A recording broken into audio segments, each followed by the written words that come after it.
Hey guys, I know it's been about a week since I've posted any videos, but I know a lot of you guys that were watched previous videos know that I had to go move my mom across the country from Florida to Southern Oregon. So last Monday and Tuesday I worked my tail off trying to get as much done as possible before I left. So I got steering clutches. They're in the cat on this one. The new brake bands. I didn't video any of that. I was in such a hurry just trying to get stuff done before I left because we were on a pretty tight schedule. So anyways, left Tuesday night to go to Medford to fly out at 5:30 in the morning. Got on the plane, flew into Denver. It's kind of a crazy story.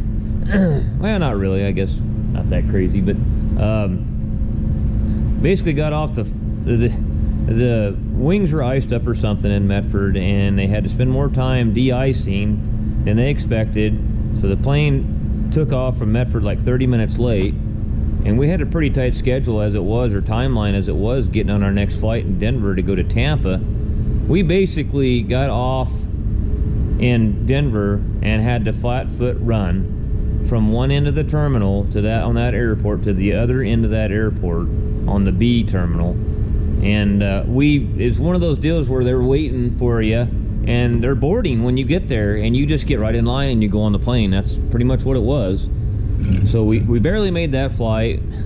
So it was me and my wife and my renter Steve, and so we get on the Denver flight, flying to Tampa. We go get a rent-a-car in Tampa, drive over to my mom's in Zephyrhills, Florida. You know, the timeline was tight because my wife and them were flying out with my sister and my mother. She was flying them back, and me and Steve were going to drive the U-Haul across the country loaded with a car dolly and a car behind it. So we had my sister went and picked up the U-Haul, and I can't blame her much. She didn't know, and I was so busy that I should have communicated more, but I got there and it was a 2017 Ford F650 with a V10. I seen the V10 on the side and I said, oh no, I'm gonna have to take out a loan to drive this thing. So basically I burnt $2,000 in gas coming across the country with that thing. Anyway, we get in the we spend Wednesday night loading till like almost midnight, loading at their apartment. We get a lot of stuff done. The next day we got up early, we finished loading and getting the apartment cleaned out my mom was living in, and then they had a storage unit, and we went over there and cleaned the storage unit out, got it loaded. We went and got the car dolly, got the car on it, got her strapped down. We went and got fueled up, and we basically left from the U-Haul place where we picked up the car dolly, and we got on I-75 and headed north. We got out of there about 1 o'clock in the afternoon. Yeah, 1 or 2 or something like that.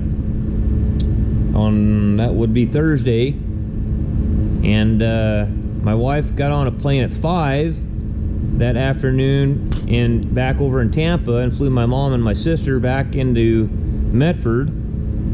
Well, me and old Steve just team drove, and we basically left Thursday night, or Thursday afternoon at 1 or 2 o'clock in the afternoon.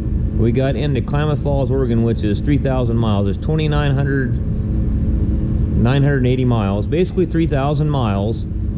We pulled into Klamath Falls, Oregon at 3 o'clock in the afternoon on Saturday. So we did all right. So 2 days we were moving along. Yeah, should be Thursday.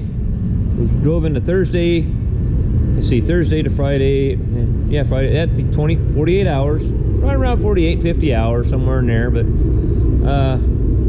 we just kept switching places. We only stopped to get fuel and walk in and get some nasty ass truck stop food and keep on trucking. But every time you turn around, that thing was sucking. Man, that V10 in that thing. I know why U-Haul did it. They probably had problems out of these newer diesel engines, and it was costing them a fortune every time they got fixed, or people were breaking down on the road, costing them a lot of money. And they probably went with the V10 gas because it was more reliable. But I'll tell you what, it's hard on the pocketbook, guys. Boy, it's hard on the pocketbook. So anyways, that being said, we got in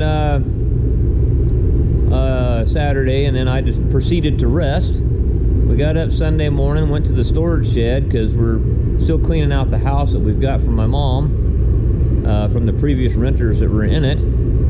And so they're staying with us for now. I've got that big travel trailer, they're staying in there. So we went down and unloaded the whole thing Sunday in the storage shed, got it all situated, went and returned the U-Haul, and then I worked the rest of the day getting all my stuff ready to go for Monday again. So here we are. So I just knew everybody was asking where I was, so there you go. I thought I'd tell you. We're back. So anyway, let me give you an update on project status. I know a lot of you were wondering. 6170M is completely torn down. Well, not completely. I don't have the liners out of it yet. I got to figure out, there's something here that dusted this engine. I've got to really look over the intake hoses and stuff like that. It got dirt in it is what it happened, and it dusted it. So I called Deere. I ordered all the pistons, liners, rods, and main bearings, all that stuff that you would normally do. Deere said they could not get the pistons and liners. So I called Ag Kits, and they said they had plenty of them, you know. So I said, well, we ordered it from the 6 pistons and liners from Ag Kits, and we got the rest of the parts from Deere, and they were there the next day.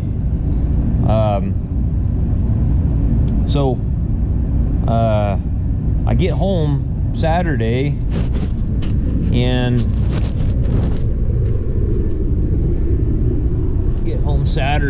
and there's a box from Reliance, well, actually from Atkins, which are Reliance parts, and there's four pistons and liners in it. I count them, and I'm like, well, I wonder where the other 2 are. I told him a 6-cylinder, and we paid for 6, so there's 4 of them in there, cylinder kits, which really doesn't, you know, hopefully the other 2, my wife's gonna go in. For some reason, I got a new phone, and I didn't set up the Yahoo email app on it yet, and so I forgot about it, just, you know, scatterbrained with all the things going on. And I get back Saturday, and I'm looking, where are the other 2, you know, pistons and liners at? So this morning I came in and set up my Yahoo email app, and for some reason they sent 4 of these to my address at my house. UPS did, and I'm thinking the other 2, because there's a package at the UPS access point in Klamath Falls, which is Michael's store. For some reason they I think they sent 2 of them there and 4 of them at my house. Why they did that, I have no idea. But anyway, hopefully they're there this morning, and maybe at least I can get the block deck surface cleaned up and get the pistons, liners, rods, and mains in it, and be that far along on that. And the only thing I'll be waiting on is the head, and the head's up there at Diesel Cast West in Portland. So I'm sure Carrie will be calling me pretty soon about that. So anyways, this video is basically more or less just kind of an update on where we're at. I'm gonna make another video when we start going back together with this cat. I'll make plenty of videos, guys. I'm back, so from my excursion across the country. I'm gonna try to get this out of there today, hopefully. I don't know, I gotta get a hold of another customer.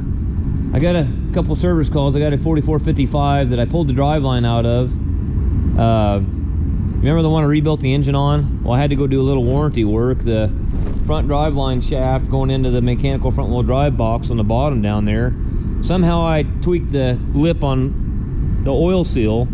So I went out there to replace that under warranty, you know, and take care of that for him. But when I pulled the front driveline out of it and I got the yoke off the cross, you know, the U-joint off the cross, or out of the yoke on the front differential, the cap fell off and it was all, the needles were all rusted and all screwed up, so I had to order a U-joint, but they didn't have a U-joint. They had to order it, come clear out a mile in Illinois for a damn U-joint. So anyway, it's sitting there. I got to get that. I got to call Cat this morning. That's another thing that's a little bit kind of ticking me off.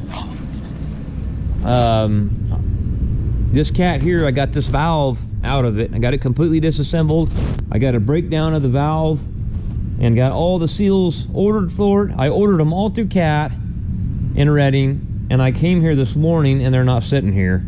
So either somebody came to my step or Vance didn't get me the seals, so I got to call him first thing this morning and said, hey, what's going on? Those should be sitting here. You know, I told you to order them and get them here. I kind of expected to see that stuff sitting here when I got here. Hopefully somebody didn't. I usually don't have any problems with theft and crap around here.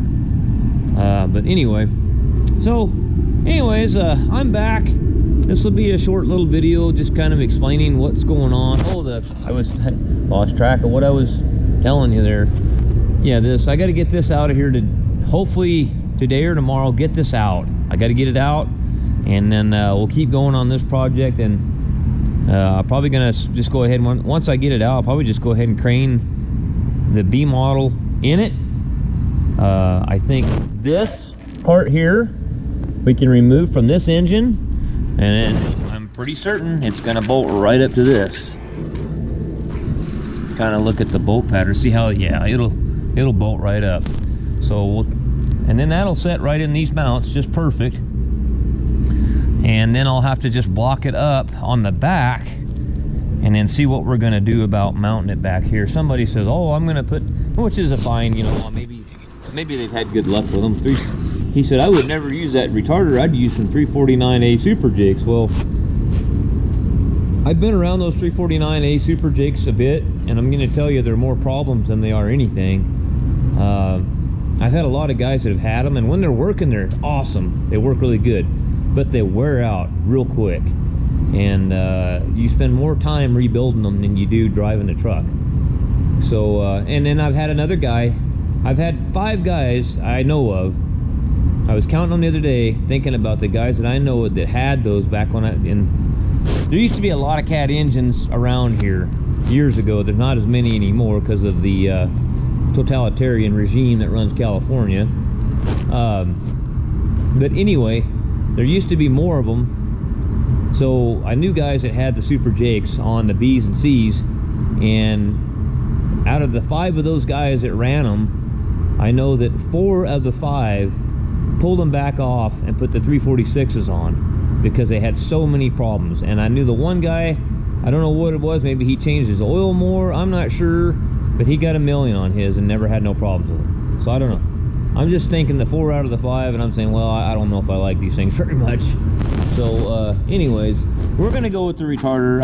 I'm looking for something that's way less labor intensive. I don't need all these problems, you know. So anyway, I'm probably gonna have to pack this thing out there and we'll just at least get it cleaned up. Here, I'm kind of trying to, what's leaking there? The front main, is it looking pretty clean? I know that Frank had all this stuff off. This was all redone. You know, new clutch, new rear main seal, the brake saber was completely disassembled and resealed and redone and all that. That's all new, so I'm not going to really mess with that. So anyways, well guys, I got a lot of work to do. I'm gonna, like I said, this is just kind of a video to tell you what's going on. I'm back and we're gonna get after it and get some shit done. So I'm gonna start getting this Cat back together right now.